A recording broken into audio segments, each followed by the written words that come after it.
Under blacklight, her promise glowed on another mouth. Museums pretend to sleep. After the last tour group is escorted past the gift shop, and the cafe puts its chairs on their tables like folded legs, the building lowers its voice and changes languages. The day shift speaks in footsteps, strollers, whispers that forget their whispers. The night shift speaks in numbers, humidity percentages, lumen counts, door status codes. Security monitors bloom like low-lit aquariums. In the conservation lab, the fume hood hums to itself, and the data loggers keep their own counsel. If you've never stood in a gallery at 2 in the morning and heard a climate control system breathe, you don't know how much attention silence requires. My name is Rowan. I am the collections care manager for the Kestrel Museum of Contemporary Art, which is a polite way of saying I am the building's nervous system after midnight. I carry a ring of keys heavy enough to warrant its own union. I read the wall of screens the way some people read palms. I have arguments with hygrometers and coax fiber optic cabling like a cat with opinions. I'm the one the paintings trust to keep them from cracking when the weather gets ideas, and the one the sculptures trust not to let hands happen to them by mistake. The alarms and I are on a first-name basis. I love the smell of linen tape and warmed shellac more than is healthy. My wife, then, was Myra. On paper, she's an exhibition designer. In conversation, she's a spatial dramaturg. She orchestrates light and scent and path the way conductors orchestrate breath. You know those rooms in museums that convince you to stand still long enough to feel intelligent? That's her art. She'll say words like cadence and pause with a carpenter's tape measure in her teeth and a pencil behind one ear, and somehow both will sound like an invitation to abet herself. We got married on a Wednesday because midweek needed stealing from. City Hall, the 30-minute ceremony with somebody's lunch break counting down behind our vows. She wore a white blazer with deep pockets, and I wore the suit that knows my shoulders. After we signed, we split a canned espresso on the steps and kissed around the aluminum rim. Her lipstick left a crescent on my mouth that felt like a seal. We lived above a florist that mistook dawn for an opinion. The scent of green things drifted through our windows in waves, wet soil, crushed leaves, the ghost of weddings, and we thought it meant our luck would be perennial. Nights, when my shift bled into hers, we'd meet in the museum staff kitchen and make out next to the industrial dishwasher like teenagers daring the consequences. She'd sit on the counter, knees parting the way a curtain does, and tug me closer by my belt. I learned the way her breath stuttered when I set my mouth against the notch of her throat and let my air warm the place where voice starts thinking about being voice. She learned how to unbutton me without looking. We were good at treaties written with skin. The first odd thing was boring, which is where danger likes to begin. The door log registered a 2-second bypass on a service entrance to Gallery 3. Nothing dramatic. Badge override, MISC, and then quiet. An anomaly spiked on a microclimate frame housing a paperwork I could cradle like a baby and still feel underdressed to touch. A 0.6% jump in relative humidity over 20 seconds, a hiccup that settled like a liar straightening his shirt. The CCTV showed a sliver of shadow sliding along a wall that had no business hosting shadows at that hour. It was the sort of noise an attentive person files under keep watching. 2 nights later, the same door coughed the same code, and the same frame breathed too deep once and then behaved like a saint again. I informed security and maintenance, and both said their versions of huh. The third night I powdered the rim of the service handle with a breath-thin veil of fluorescent dust I keep for precisely this kind of museum sin. Not the CSI theater kind, just the whisper of a highlighter molted into air. On my way back to the monitors, I brushed the edge of a vitrine lid too, the underside only an installer would touch. Curators don't approve of magic. They approve of evidence that knows how to pass as gravity. That night Myra arrived in the kitchen wearing black like a premonition and strappy shoes that didn't ask permission. She smelled faintly of bergamot and sawdust. She straddled my lap as if chairs had been invented for this, and talked about sightlines into a minimalist installation with her lips on my ear. We kissed the way people do who know what their hands are for. When I had enough air in me to risk speech, I said, "What is it about Gallery 3 that prefers being open to closed?" She tilted her head, regarded me, then smiled a new shape. "You're doing the thing," she said, "where you ask me a question as if you're offering me dessert." I slid my palm to the side of her throat, not pressing, just touching the hinge of hello. "I'm offering you the truth," I said. She kissed me once more, slow and undecorated, then rested her forehead against mine. "Let have the modern conversation," she said quietly. In the dictionary where Myra lives, modern means brave in a way that requires paperwork. "Open," she said, and I felt the word arrive like a guest whose RSVP you read twice. "Rules. No one you supervise, no one who writes my checks. We tell first. We love first. Condom is church. Our bed is our passport. The museum is a sanctuary." She said it like she'd drawn the floor plan and already ordered the wall labels. "You've built drains," I said, "because when you're married to a building for a living you talk about weather systems. You're telling me rain might happen." "I'm telling you honest rain," she said. Her hands were gentle on my shirt, which is the cruelty of the kind. "I don't want to lie to you or to the part of me that stands in a gallery at night and feels the air begin to sing. I love you. That isn't in question. We wrote our treaty. We sealed it with our mouths. I thought treaties mattered more than appetites. I still believe that, which makes me naive and not wrong." In the morning, I took my little blacklight and whispered to the service handle. It answered in a thin green answer. On the underside of the vitrine lit a crescent of luminescence curved like a mouth that had been too joyful to be careful. I found, on the clean edge of a plinth, a bobby pin that had no reason to be in a room whose objects had signed loans agreements requiring solitude. The perfume trapped in the dust layer was familiar the way a stranger's laugh sometimes is, in a family reunion kind of way.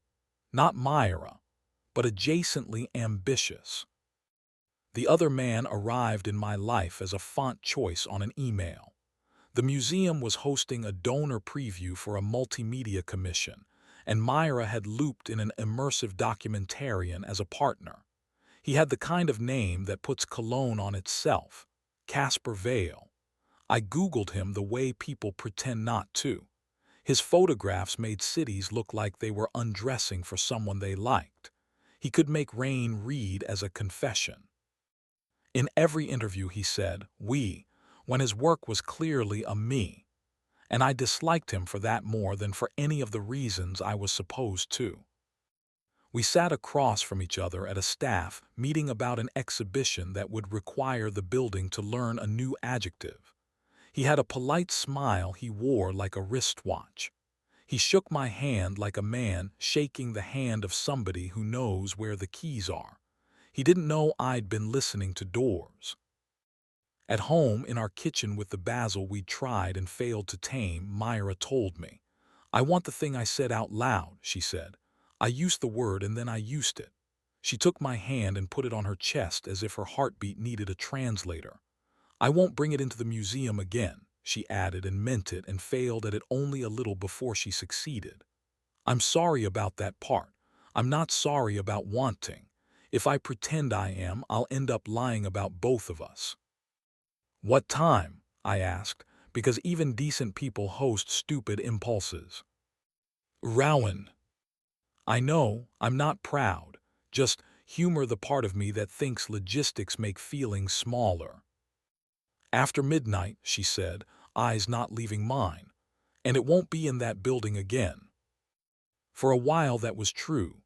For a while our life did what buildings do after an earthquake, talked quietly to the idea of upright. We slept sometimes. We touched, sometimes like hello and sometimes like thank you. She kept a kettle that liked to complain before it sang. I kept the chipped mug I think better from. We planted new basil and it learned the same bad manners as its predecessors. We tried not to take it personally. We didn't make it. We did not enact a drama. We enacted immaculate logistics. She moved into a loft too good for the rent, all windows and bright-witted shadows. We divided sheets the way nations divide rivers. We kissed like diplomats once on the sidewalk, and I told her that if I hated her, I would try to keep it tidy. She told me that if she forgave me, she would share the credit. I became someone who stayed late at the museum because the building and I were good at each other. That's when Noor happened. Noor is our lighting supervisor. If you've ever stood in a gallery and found yourself inexplicably believing in a rectangle of paint and trouble, thank a lighting designer. She wears her hair up when she's working, a constellation of pins mapping gravity. She handles a source for the way surgeons handle truth. Her hands know angles the way some people know excuses. She likes to swear lightly at misbehaving trackheads and then forgive them for being made of stubborn. Most nights she smelled faintly of ozone and hand soap. Once she smelled like oranges and the inside of a sweater, and that night I understood what certain paintings mean when they use black like a verb. We met in earnest on a Tuesday after hours when a light decided a sculpture deserved interrogation rather than affection. She climbed the ladder with the kind of grace that makes ladders regret their history. She looked over her shoulder and said, "Tell me what you want this to feel like." And I talked about the work as if it were a friend with a secret. She dialed light down until the shadow stopped lying. After, in the booth behind the scrim, we stood too close and pretended that was the only way to see her adjustments on the tablet. Her knuckles brushed my wrist. My pulse made a noise I'd pledged to ignore. She noticed. "Say it," she said, not unkindly. "I don't know where to put my hands," I said, and then found out. We did not fall on each other. We learned each other with the carefulness of people who fix fragile things for a living. We kissed behind the projection screen while a test loop cast milky ghosts over our faces. In the lab, we let the fume hoods hum cover the sound our mouths make when they rediscover their job descriptions. She put her palm on the side of my throat exactly where Myra had liked, and my body did not make a loyalty speech. It made a sound like consent. She liked when I kissed the arch where shoulder becomes neck and let my breath count a secret. She kept her eyes open when she shivered, not because she didn't trust me, but because she liked watching the world stay where it was while a small revolution happened. We learned which drawers made good barricades. We learned which sensors would rat us out and which could be coaxed. We were not careless. The building hates careless. So does Noor. If this needs to be a revenge story, I'm sorry. The tape doesn't exist in my collection. I could have torpedoed Casper with 10 minutes of the right footage and a well-timed leak. I could have roused the building's jealous gods and let their red lights distribute justice.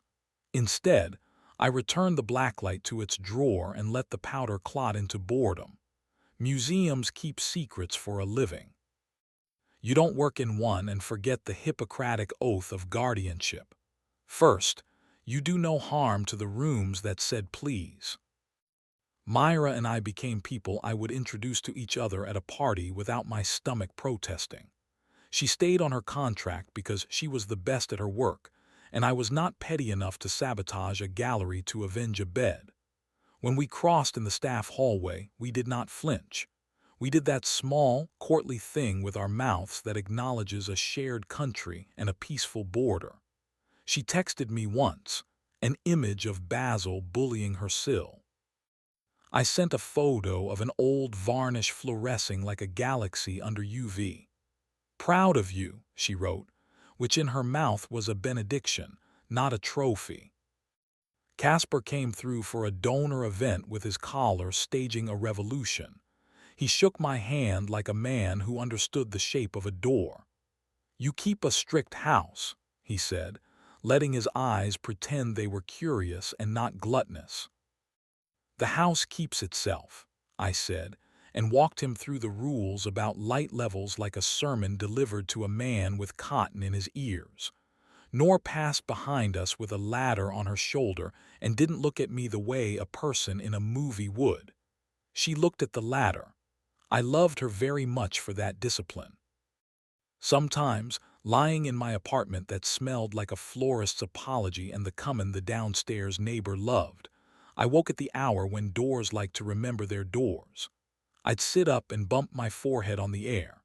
If Nor was there, which she was more often than she allowed the word relationship to believe yet, her calf would be thrown over my thigh like a possessive parenthesis. I'd set my palm at the base of her throat and feel the quiet there. The difference between ending and completion has a temperature. I can feel it under skin better than I can defend it in court. A few months later, at a gala that turned the museum into a chandelier wearing a tuxedo, Myra and I found ourselves on the balcony near the donor names, where vowels go to dress up. Her hair was shorter, her laugh smaller and truer. "Is she kind?" she asked, not using Nor's name because kindness doesn't need detail to be precise. "She's specific," I said, because specificity is the sexiest form of kindness. Myra smiled like a sketch catching a likeness. "Be good to each other," she said. "And you," I asked, "are you letting mourning into rooms that don't belong to you?" "I'm learning," she said. It looked true on her face. We clinked water. It's the only drink that sounds like an honest agreement. The museum keeps being a museum. Censors fling tantrums. Climate throws moods and asks to be indulged or corrected. A thief once looked at an empty wall like it owed him a narrative and left with only a polite escort and a story he couldn't monetize. A child cried in Gallery 2 because a sculpture wouldn't let itself be loved with hands. An elderly couple stood in front of a painting and held each other as if their backs had decided to tell the truth at last. Nor swore at a stubborn dimmer with elegant inventiveness, and then laughed until the light decided to mind. Some nights we kissed behind the scrim, and some we ate cold leftovers out of a staff fridge stocked with exactly the wrong things. We kept our promises to the building and to the parts of ourselves that finally knew what treaties are for. If a moral is required, I can't ask the paintings to supply one. They're busy doing the only honest thing, looking back. I can tell you this. Under blacklight, old varnish blushes and forgeries step closer to honesty, and lipstick sings a little song about where it's been. Under daylight, if you've done your job, the room gives you back to yourself without fanfare. Some nights when I make my rounds, I run my fingertips along the door frames the way a person strokes a dog that guards well. "Galleries secure," I whisper to the radio, which is a way of telling the building that I keep faith. "Lights to night mode," Nor answers, and I can hear her smile through the ductwork. Later, in a bed that is a passport because we say so, I put my hand where a voice begins and listen to a future learn grammatical tense. Forgiveness, I've decided, isn't an absolution you sign once.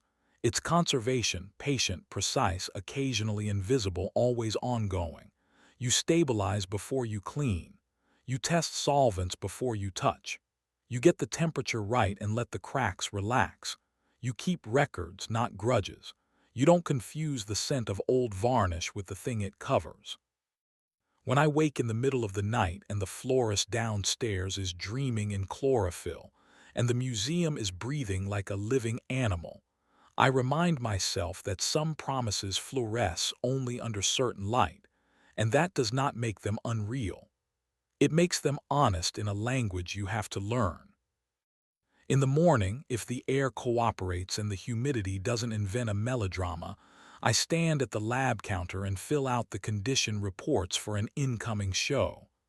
No notable losses, I write in tight script. Surface stable. It's not poetry, but it keeps other people's beautiful out of the weather. I pour coffee into the chipped mug and think about a door handle that taught me something about the parts of love that prefer to glow in secret, and about a throat under my palm finding the right word without needing to say it. Then I go and check the rooms again, because that's what fidelity looks like when you do it for a living.